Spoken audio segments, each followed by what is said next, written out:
म्हणलं तिच्या आईला मायला त्याचे म्हणलं पावसात दुःख कुडून पडायला लागले काय कळा ना मला. या गाडीच्या म्हणलं काय फेटलंय का काय ते कळा, पण धुरही काय व्हायचं. नंतर बघितलं आयला हे गाडीचं दूर सोडी ते. तर जय महाराष्ट्र पब्लिक, तर नमस्कार, मी यश लिंबोरत तुमचं स्वागत करतोय 365 दिवसाच्या जर्नीमध्ये. सकाळ उठलो डायरेक्ट जिमला गेलो. कशी यायचं पार्टनरला व्याका नाथ कोळण जळगाव जोळ ते दानकान उडव बांधका निसतं लय व्याकार. तिथून जिम मारून घेतली डायरेक्ट गेलो कुठं झुंबा होता ना. झुंबा म्हणलं का आमचा लय व्याकार कार्यक्रम. एक झुंबा झालता मग बसलो होतो आम्ही. लय व्याकार. मग मस्त की सगळी पोरं आम्ही एक ग्रुप करून डाय बाजूला बसलो होतो.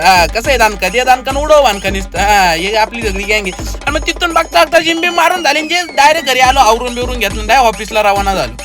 ऑफिसला निघालो, पावसाने मोठा धाव घेतला होता. मग तिथून पुढे आलो आणि मग आपल्या गाडीचं संपलं होतं डिझेल. मग घेतलं डिझेल भरून. आणि हे बघा हे काय झालं होतं, या गाडीचं तिकडून इकडून काहीतरी ते आहे ते एअर का काय लिक्विड ते पासिंग चालू होतं, त्याच्यामुळे ते पाऊस चालू होता त्यामुळे एवढं जोर फेकत होतं. तर मग तिथून पुढे आलं तर लागलं आपल्याला पाहणं असं ट्रॅफिक लागलं. ब्लॉक शूट नाही केला. काय सांगायचं ट्रॅफिक म्हणलं का जे ट्रॅफिक मध्ये गुत्त त्यांना माहिती काय हाल होते.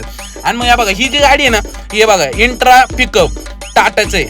आता कोणी म्हणा टाटाची गाडी बंपर टू बंपर गाडी चालली. आणि खाली बघा, खाली बघतोय का ज्याला खाली बंपर महिंद्राचं आणि गाडी आहे पिकअप महिंद्राची पिकअप. बघा ज्याला दोन लावले डाले मागून. म्हणलं मग आज मी पहिलं कम्प्युटर झालो. तिथून आलो ऑफिसला आणि डायरेक्ट बघा आमच्या ऑफिसला जादू आलता. कसा आहे जादू. आणि मग सगळ्यांची कामं चालू होती. मग लोंडे आप्पा आवाज दिला. कसं काय लोंडे आप्पा म्हणलं. मग म्हणले बरं आहे एक नंबर आहे ते दानकान उडवान का. तेवढ्यात आला जालिंदरला घेतला ब्लॉग मध्ये.